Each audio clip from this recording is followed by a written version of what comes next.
Good afternoon, everybody. My name is Mehdi, and here on our podcast, The Republicans, I have our dear friend and professor, and he is also a politician, Mr. Diego Fusaro.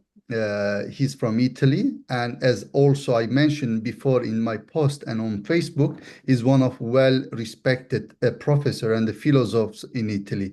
And I also define myself. I read a lot his books, and his ideology is very closer to myself. So today I host him because in Ireland at the moment we have a couple of areas that people are questioning, and they are challenging political parties in some important areas, and that's why I am bringing Mr. Diego Fusaro.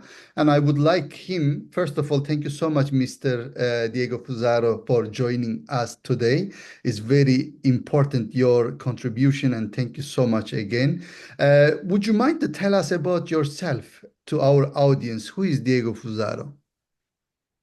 Hi everybody, thanks Mehdi. I try to say something about myself. I was born in Turin in 1983. I teach history of philosophy at IASP in Milan, Institute for Superior Strategical and Political Studies. IASP, of which I am also a member of the Scientific Steering Committee. I was graduated in Turin in History of Philosophy. Then I gained a PhD in Philosophy of History at the San Raffaele University of Milan with a thesis with a dissertation on Rainer Koselleck and the Begriffsgeschichte, or History of Concept. I teach now philosophy at IASP, as I said. I was trained by Costanzo Preve and Gianni Vattimo in Turin, and I am a scholar of Gianni Vattimo and Costanzo Preve. I study especially the German idealism, Fichte, Hegel, and also Marx, that I consider an idealistic philosopher. And now I am studying especially the capitalism. So my philosophy is especially directed to study capitalism and its contradictions. Thank you so much, Professor. It's actually really interesting topics there. And unfortunately, it won't be enough today because you have so many interesting areas that we should talk. But let me ask you first about immigration. Now we are suffering a lot about immigration, and so many Irish people, they started to actually question government's immigration policies. So, and I know that Italy is suffered a lot from illegal immigration or normal immigration. Is the number in Italy we are talking about 6, 7 million, I believe, is more than Irish population. So, Professor, how do you think we should handle the immigration issue? What solution do you see? And is there any success story that we can take example of? Of course, migration today is a really important problem, but we have especially to try to understand what immigration is and why capitalism needs today immigration. According to my vision, capitalism needs migration because capitalism needs workers that work for poor wages. This is the real point. We have to study migration in relation with the capitalism.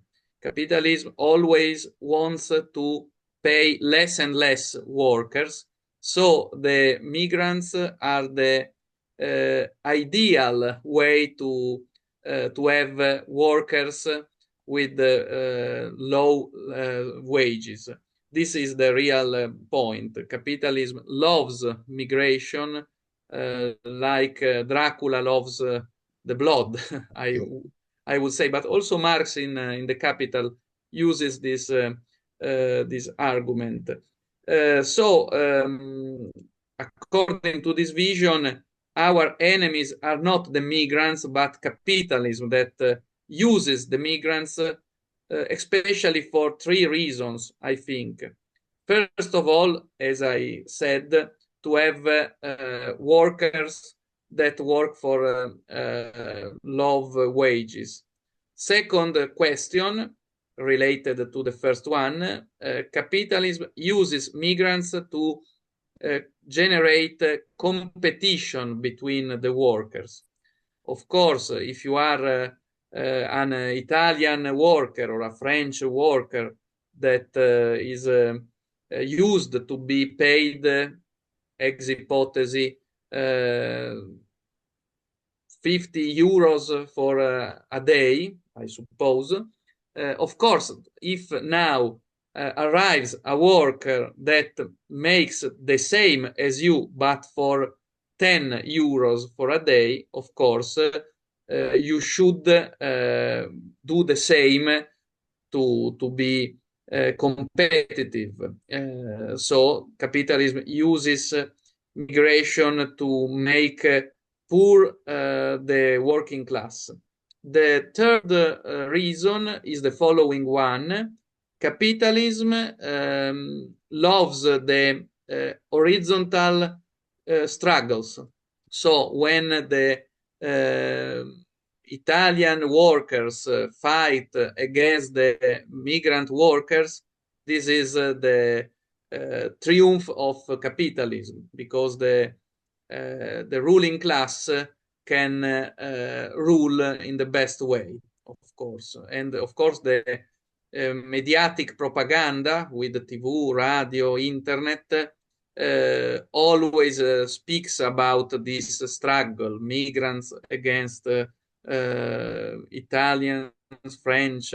And let me say that it's very important that also Karl Marx used this theory in relation with Ireland and England, because Marx said that, also Engels said that the Irish workers that came to England as migrants made this. They worked for low wages, and they were used by capitalism to make exploitation, of course, but also to get down the wages of the all working class. So what can we do? I think that that we have to make some regulation of migration, because we have to use the power of the national state to control the migration. We can make good politics with migration just if we regulate it. We can be able to receive migrants, but just with some limits, not without limitation. But we know that we are living in an age of deregulation, and this deregulation is strong in every determination, also in immigration. Excellent. Thank you so much. That was like really insightful. And Professor, European Union, because as you say, we are not a sovereign national country, neither Italy or nor Ireland. So each time European Union force us some laws, and especially in the immigration part, you think European Union is affecting us negatively, and how European Union is working in terms of immigration? I think that European Union is today our enemy, because European Union has nothing to do with the dream by Kant, the Europe of freedom, the Europe of peace. This is a really important dream, but it has nothing to do with the European Union. European Union is the negation of the dream by Kant or of the dream by Edmund Husserl. European Union is just the triumph of capitalism after fall of the wall of Berlin. European Union is the union of the ruling classes in Europe against the working classes and also against the middle class in Europe. So European Union, according to my vision, is a capitalistic power, a capitalistic project that rules our country just to make the I think that today the class struggle in Europe is especially the struggle against the European Union. We have to fight against the European Union. We have to defend the sovereign state, because the sovereign state is the only possible way to defend democracy, to defend social rights, to defend the working classes, to defend the middle class. Of course, the global economy wants to be free without any control, and so it fights against the sovereign states according to this goal. The problem is that today the left parties support the European Union, support the globalization, and so they support the capitalistic power. The problem is that today the right party and the left party are both for capitalism vision. So the working classes, the middle class, are not represented by anyone. This is our problem in political words. Thank you so much. Well, and do you think that there is any future of European Union if it goes this way? I think that the European Union has no future. Survive. It tries to survive everywhere. In these days, also Macron and Mario Draghi said that we have to propose another time the European Union. We have to make stronger the European Union. But today the European Union is not the solution, because it's the problem. The problem of European Union is in the basis of European Union. As we know, European Union was born with an economical vision, not with a political or cultural vision. European Union is just a bank, is just a money, the euro, but has no political vision, has not a cultural vision. And it's really strange, because Europe is the place where the Western civilization started, in Greece or in Rome. This is where our culture was born. So European Union should be the place of the European culture. But we see that European Union struggles against our roots, against our culture, against Plato and Aristotle, against Descartes and against Hegel. So the European Union is an empty temple, if we want to use this image. Is an empty temple. It's just the temple of the financial power. So I think that European Union has no future.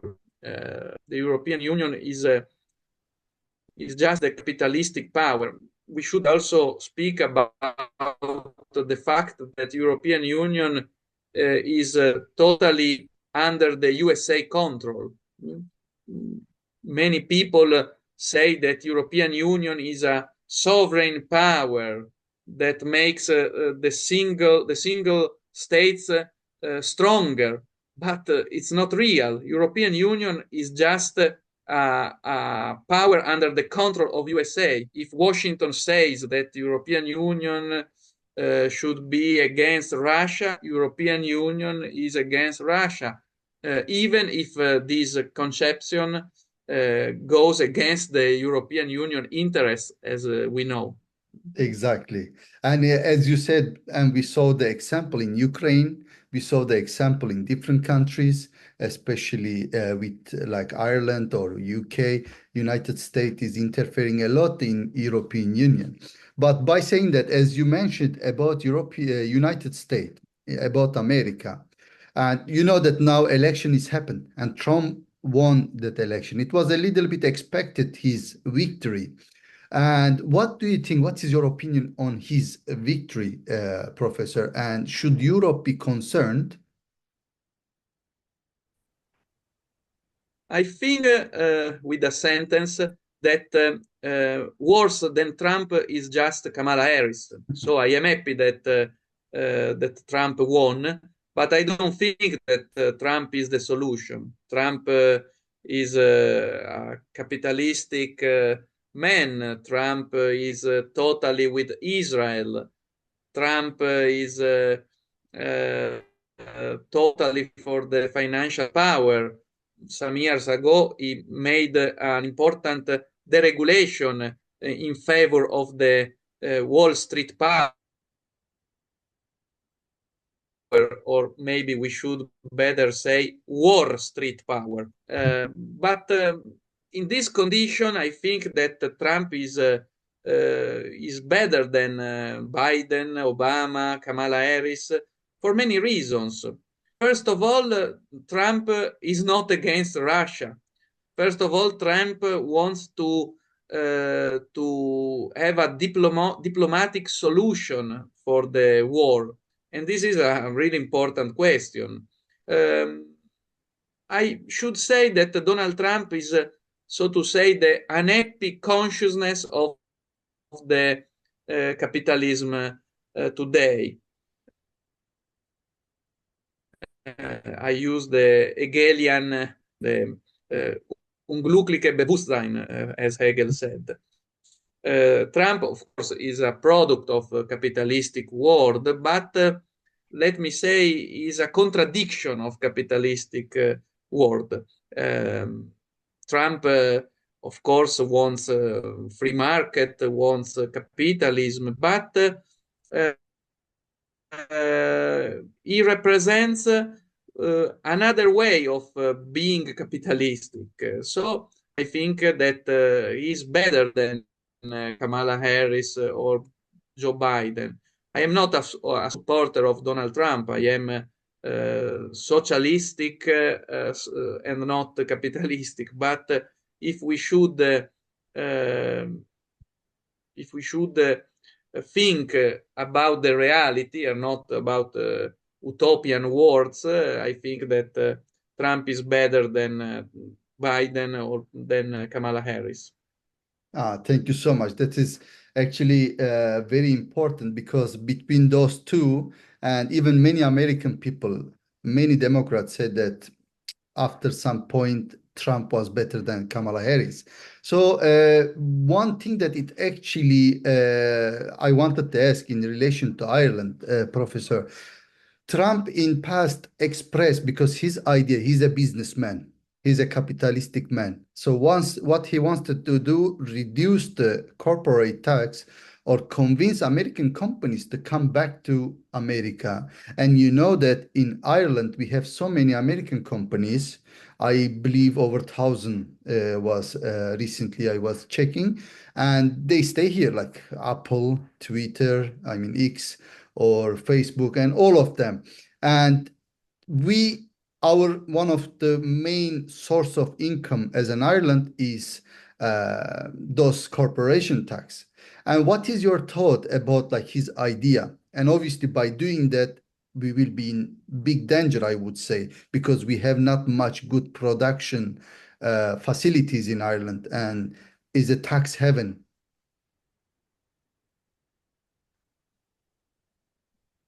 Of course, Ireland is a tax haven, and so the Trump's decision could have some bad consequences for Ireland. But I think that it's not necessary that this happens.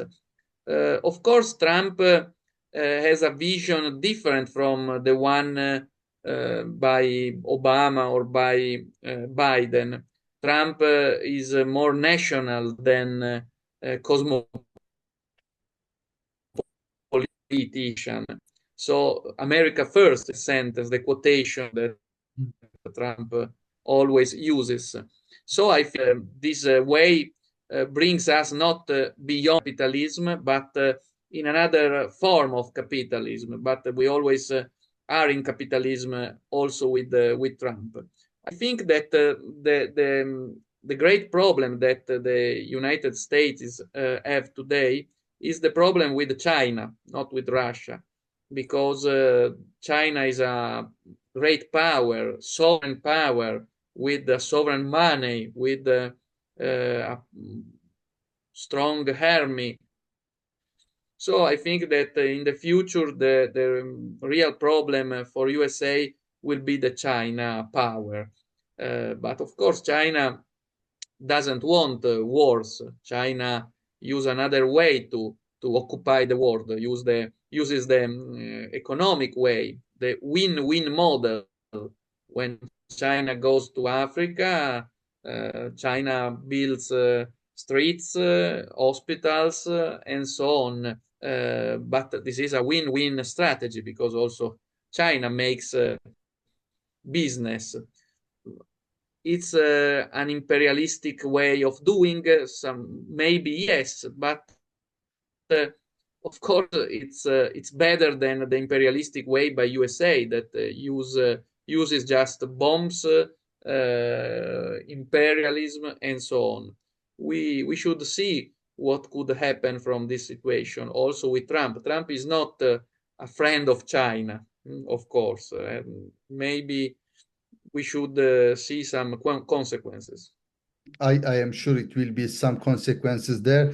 And people are really wondering because he's very unpredictable man at the moment. And then like his, but yesterday I had a podcast with a colonel in US Army. He's retired now, but he was saying that now he should be learned because he has advisors around him that telling him, just like informing him. Because one example, he said, when he tweets something, he needs to remember that he is a chief officer of entire country. He's the biggest, like the most important man. His tweet is an order. One day he tweeted about, oh, we are leaving Syria, and all the army started to move and get ready to leave it.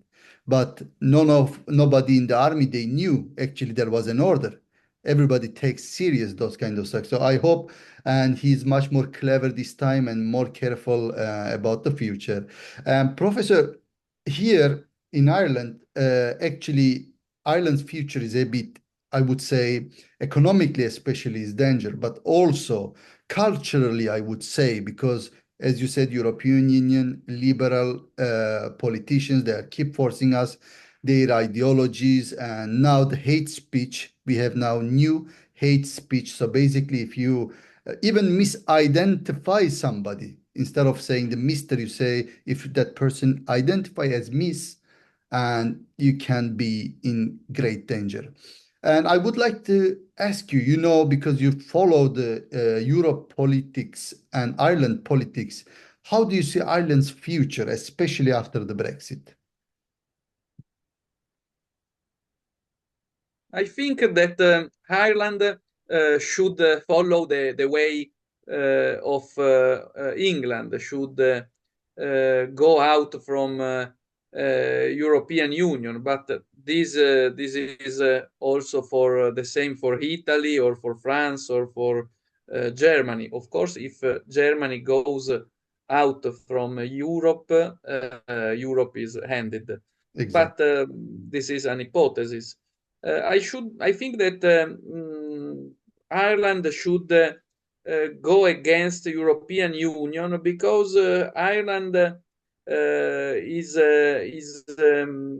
really really near to England, so maybe it should follow that way. I hope for the Irish people, of course, because European Union is a cage, is a prison. So I hope that your people could go out from the prison. But the same I hope for my nation.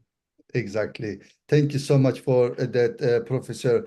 And as you know very well about Ireland and Ireland's struggle with UK, with United Kingdom, and you know that a piece of Ireland is still under the England, under the UK. And obviously, especially my party or like the Republican, that they have this ideology. We want Ireland to be reunificated, reunification of the Ireland. So, do you have any idea and do you support the reunification of Ireland? It would benefit us, in your opinion, economically and culturally? Of course, because that part of Ireland is Ireland. So I think that should be part of the Ireland, not only geographically, but also politically. I support the national questions always. This was also the view from Karl Marx that also spoke a lot about the Irish question.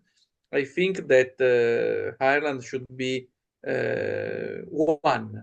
one. So I support totally your question and your way of thinking about this. Perfect. Because like yesterday, even a person contacted me as I am a candidate in the general election, was saying that there are a lot of British people living in the north of Ireland and what will happen to them and if you support their identity and everything. And I was saying, of course, there is no problem with the people and nation, but as an island, it needs to be one state, one country. So, and that is actually also economically stopping us from everything because even though there is no border now, but there is a border, imaginary border, and UK at any time can close this border. Professor, it's been an absolute pleasure. Thank you so much for joining us. Would you have any last message before you leave us? Thank you very much. It was a pleasure also for me.